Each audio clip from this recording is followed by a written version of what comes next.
क्या मोदी ही आपकी लास्ट बेट होगा 2019 के लिए?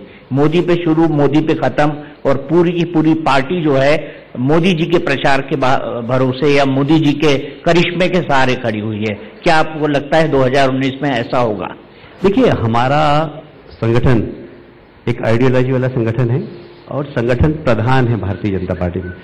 आपको जानकारी हुई है ही दीपक जी की दुनिया का सबसे बड़ा राजनीतिक संगठन है हमारा।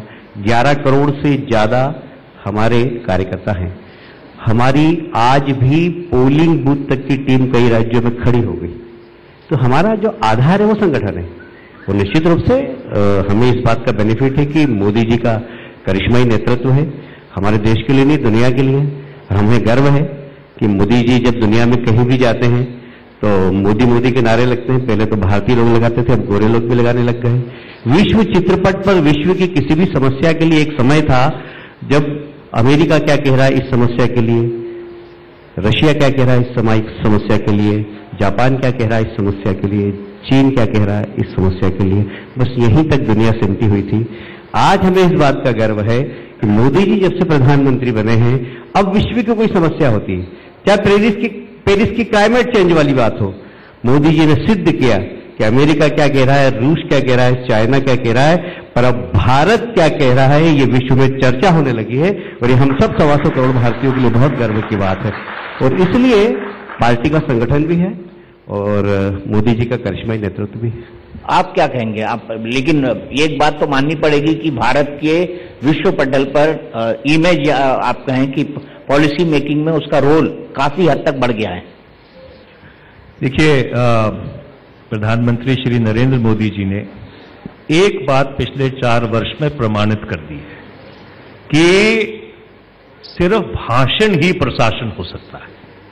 क्योंकि पिछले 4 वर्ष में भाषण देने के अलावा उन्होंने और कोई काम नहीं किया है। मेरा भाषण ही मेरा प्रशासन है, ये प्रधानमंत्री जी ने प्रमाणित कर दिया है। भारत जितना आज अलग थलग दिखता है दुनिया में, उससे पहले कभी नहीं दिखा। और उसका सबसे बड़ा प्रमाण है कि अगर आप दक्षिण एशिया उठा के देखिए, दक्षिण एशिया में जिस तरह से चीन का प्रभाव बढ़ रहा है, भारत उसका कुछ भी नहीं कर पाया है। एक छोटा सा मुल्क मालदीव्स, जिसके राष्ट्रपति को हमने जाके 1988 में बचाया था, वो मुल्क आज ये कहता है हमारे अंदरूनी मामलों में दखल ना दो क्योंकि हम कश्मीर में दखल नहीं देते हैं। आप श्रीलंका देख लीजिए, हम्बनटोटा पोर्ट की बात छोड़ दीजिए, कोलंबो वाटर फ्रंट पे जाइए, पूरा कोलंबो का वाटर फ्रंट चीन को उन्होंने गिरवी रख दिया है। जो चीन पाकिस्तान इकोनॉमिक कॉरिडोर है और जिस तरह से ग्वादर का डेवलपमेंट हो रहा है एज ए मिलिट्री बेस, जो आपकी सारी शिपिंग लेन्स हैं हॉर्मुज से लेकर मलक्का तक, ग्वादर उसको थ्रेटन करता है। नेपाल को जिस तरह से ब्लॉकेड किया, नेपाल को आपने बिल्कुल चीन के पाले में फेंक दिया। तो इसलिए मैं बाकी दुनिया की बात नहीं करना चाहता। अगर आप सिर्फ दक्षिण एशिया को तो उठा के देखिए, जिसको हम अपना एमिनेंट डोमेन कहते थे, जहां पे हमारा मोनरो डॉक्ट्रिन लागू होता था, आज उसी दक्षिण एशिया में भारत बिल्कुल अलग थलग पड़ गया है। और जिस तरह से चीन का बढ़ता हुआ वर्चस्व है, दुर्भाग्यपूर्ण बात है कि पिछले 4 वर्ष में ये सरकार उसको बिल्कुल रोक नहीं पाई। ये समझता हूं मनीष भाई, शायद आप अपनी सरकार के असफलता को ढांकने की कोशिश कर रहे हैं और उसको मोदी जी के नाम पर गढ़ने की कोशिश कर रहे हैं।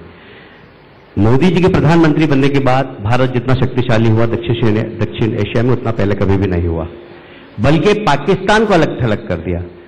जो पाकिस्तान इस्लामिक राष्ट्र के नाम पर राजनीति करता था विश्व के अंदर, वो सारे इस्लामिक राष्ट्र आज भारत के साथ खड़े हुए हैं। वह सऊदी अरब जहां पर कि कोई किसी दूसरे धर्म का मंदिर नहीं बना सकता था, मोदी जी के आग्रह पर सारे प्रोटोकॉल तोड़कर उनके सारे राजकुमार उनको एयरपोर्ट लेने आए, उनके आग्रह पर वहां पर मंदिर बन रहा है। उस कट्टरपंथी देश में भी मोदी जी ने अपने देश का झंडा गाड़ा है। जहां तक दक्षिण एशिया के प्रभाव की बात है, यदि आप देखेंगे तो चाइना, जो कि एक बहुत बड़ी ताकत हर दृष्टि से बन रहा था, उसका ताकत से अगर विरोध किया सारी दुनिया के अंदर, तो मैं समझता हूं मोदी जी ने किया।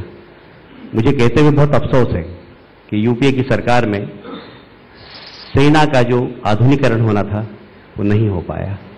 सैन्य शक्ति देश की शक्ति होती है। दुर्भाग्य से उस समय वो आधुनिकीकरण नहीं हो पाया।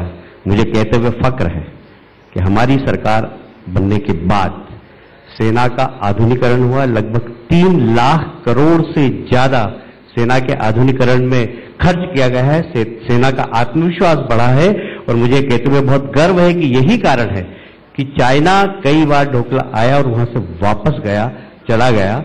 ये सिर्फ भारत की ताकत, भारत की कूटनीति और भारत की पूरी विदेश नीति का परिणाम है कि हम एक ताकतवर देश की तरह अब यहां पर दुनिया के सामने एकदम, क्योंकि हमारा उद्देश्य यही है। अगर भारतीय जनता पार्टी का राजनीतिक करने का उद्देश्य यही कि अंत्योदय और भारत का गौरव, भारत को विश्व विजेता बनाना, इस दिशा में मोदी जी ने एक नहीं कई बार कमांड दी। आप बताइए, आजादी के बाद इतने सारे प्रधानमंत्री भारत के डावोस गए, कभी किसी ने 2 मिनट का थैंक्स कभी बोला है?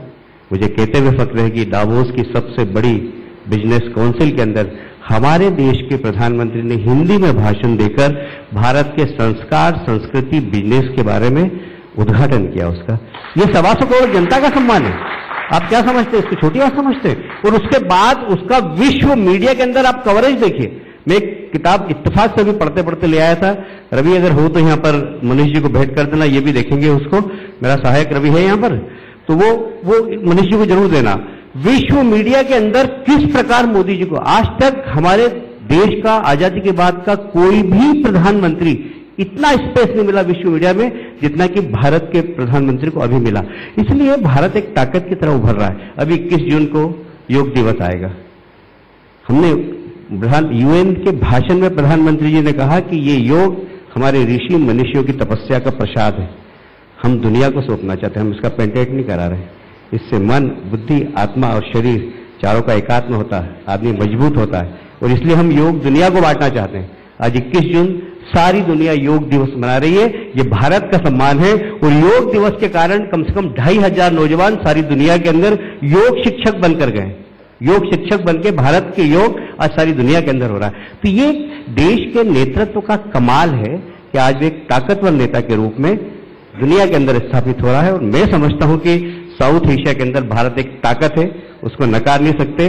मुझे कहते हुए अफसोस है मनीष भाई कि जब नरसिंह राव जी प्रधानमंत्री थे और अटल बिहारी वाजपेयी विपक्ष के नेता थे, वह यूएन में प्रतिनिधिमंडल का नेतृत्व करने गए थे। वह मीडिया ने पूछा उनसे कि आप विपक्ष के नेता हैं, आप यहां देश की तारीफ कर रहे हैं? बोले मैं अपनी पार्टी का झंडा अपने देश में रखकर आया हूं, यहां पर मैं भारत का झंडा लेकर आया हूं। ये हमारे संस्कार है। और एक पार्टी का नेता, मनीष भाई आपके नेता विदेश में जाते हैं, भाषण देते हैं, हमारे यहां दलितों के ऊपर अत्याचार हो रहा है, हमारे यहां अल्पसंख्यक असुरक्षित हैं, दुनिया के अंदर देश को बदनाम करते हैं। अटल जी से कुछ तो संस्कार लिए होते हैं कि हमारे नेता जाते हैं, कहते हैं मैं अपनी पार्टी का झंडा अपने देश में छोड़ के आया हूं, देश का झंडा लेके आया हूं। और आपके नेता आपकी पार्टी का झंडा लेकर देश में घूमते हैं, देश को बदनाम करते हैं। क्या आप इसे अच्छा मानेंगे?